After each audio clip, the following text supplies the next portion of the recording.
So the COVID-19 coronavirus pandemic of 2012, wait, what? 2012? I meant 2019, has caused quite a bit of trouble. And in this video, I'm going to give you my strategy for how to recover a business economically after the lockdown.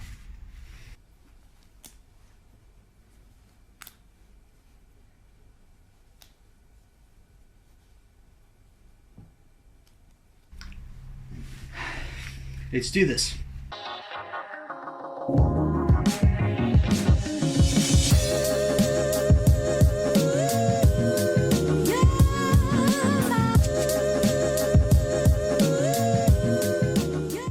My name is Jacques Taljaard and this is the new home of Practitioner Accounting Services. Hey guys, just wanted to find out whether you like this background or the previous one. This is the new office. Let me know what you think about it in the comments below. Like and subscribe if you like the video and the content on this channel, and then back to Jacques. And in this video I'm going to show, or at least share with you, my ideas for how to recover a business economically after this COVID-19 international pandemic. Now there's a lot of controversy about whether it's a medical crisis or an economical crisis or random conspiracy theories, which makes absolutely no sense. I'm not going to do it with any of that. I'm going to just instead focus on what I am doing in my own company and recommend this as broken it down into a three-step part or three parts as to how a small business in South Africa, and probably worldwide, because these principles is widely applicable, can go about with their operations and just try and recover and minimize the results. Now, the first thing that you will need to take into consideration is the fact that right now, during a time of this recording, we're still currently in lockdown. Yes, it's been raised one notch, but we're still at lockdown level 4 of potential 5. And there's still a lot of people that's not yet working. Right now, your main concern should be cash flow, right? The simple reason is it doesn't matter whether your company has all the assets in the world, but you can't pay your employees or your rent or your electricity bill at the end of the month. Your liabilities will become more than your short-term assets are allowing for. You won't be able to settle that, and then that's technically insolvent, and as of the South African Companies Act, that's considered reckless trading, and the directors can be held directly responsible. So you want to avoid that. How do you avoid that? By focusing on cash flow. You still want to maintain good cash flow. Now, it is possible that it's not likely going to be that your company is going to have a positive cash flow during this time.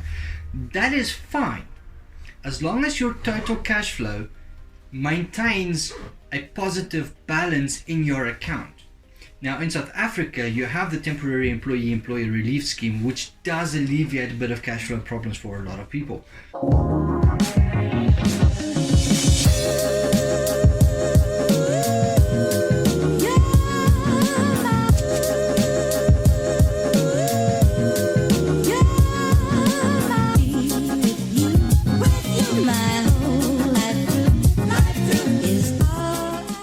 One of the other aspects is a small, medium, micro entities, the SMMESA relief fund, which is governed by the Department of Trade and Industry, or the Small Business Development Department.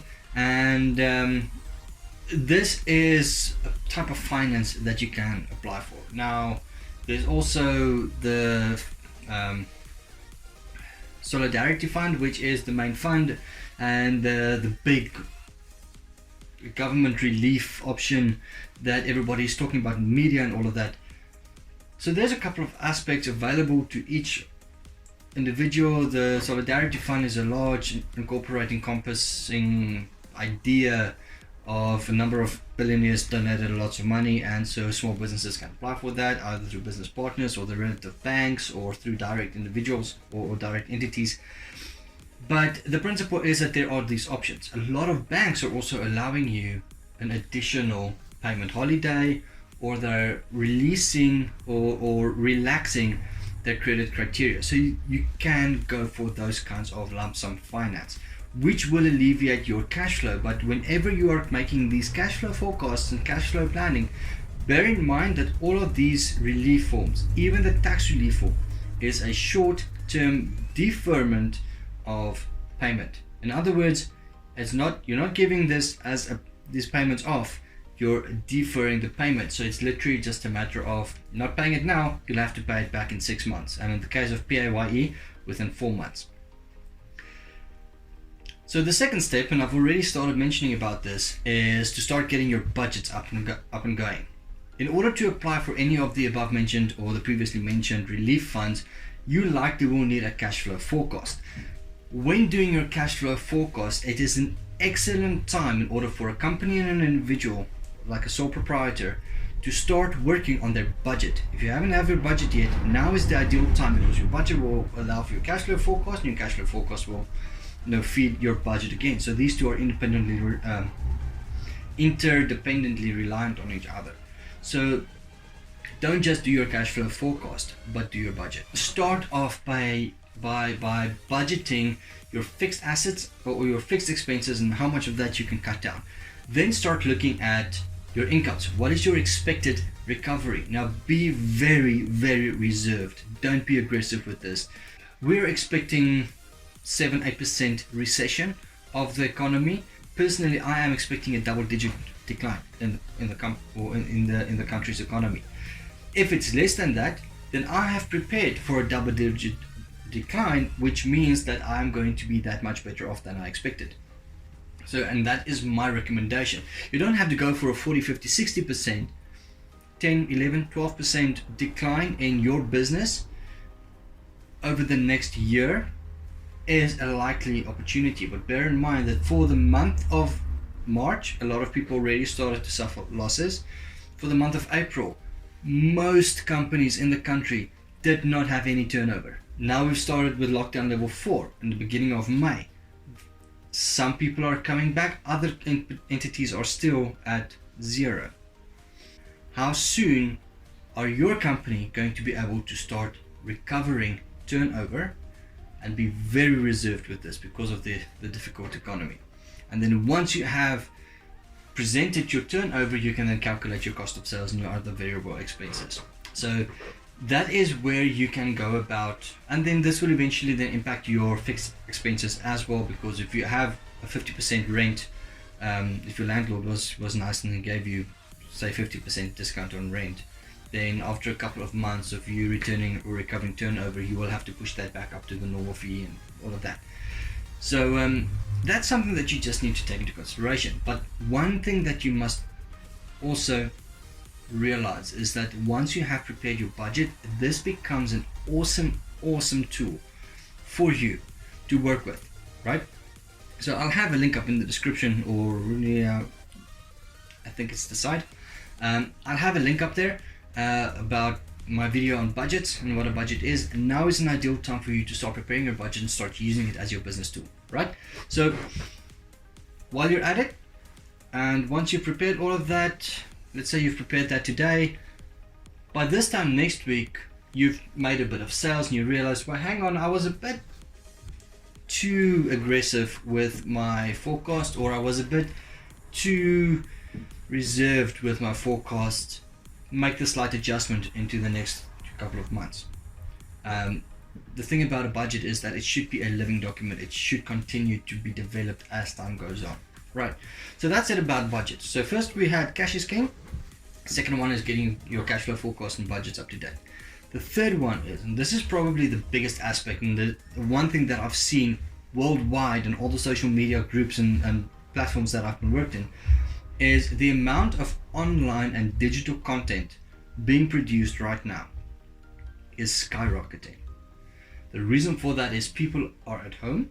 They're not allowed to physically go to the office and do work at the office or at the store. So what's happening? You're seeing a boom in e-commerce sites. As an accountant and small business advocate, I'm tuned in to see this, and I do see that a lot of people have lost their jobs and they're already starting to create their own businesses. They want to register their own companies. And the one thing that I want everybody to take into consideration here is the impact that this will have in the country. South Africa specifically has locked down regulations, stay at home recommendations up until level 1. And they're going to likely recommend that people stay and work from home as much as possible. Now, I've been doing this for the last 2 years, right? My company is run on a purely virtual basis. My employees and my staff members are all working from home as they go about. I leave my house when I have to go and see a client and meet with a client at their premises. The rise of the home-based workplace is increasing, and you need to take this into consideration. Now, for a company, my recommendation is very simple. Get a cloud-based bookkeeping system that can also involve or that can also incorporate your sales processes, your client relations management, your practice management, your operations, administration section. All of that, as much as possible, should be cloud-based. Now, for small businesses, you don't really need a full-scale CRM and all of that. A simple bookkeeping business would be fine. And for that, in South Africa, there's typically the top 3 that you can look at. Now, I'll do a review on these later on at some point, but the cheapest one is QuickBooks. I don't personally use that. Then in the middle, you have Sage Online, Sage Accounting, Online Business Accounting. They've changed the name a couple of times since I was involved. Way back then, it used to be Sage One.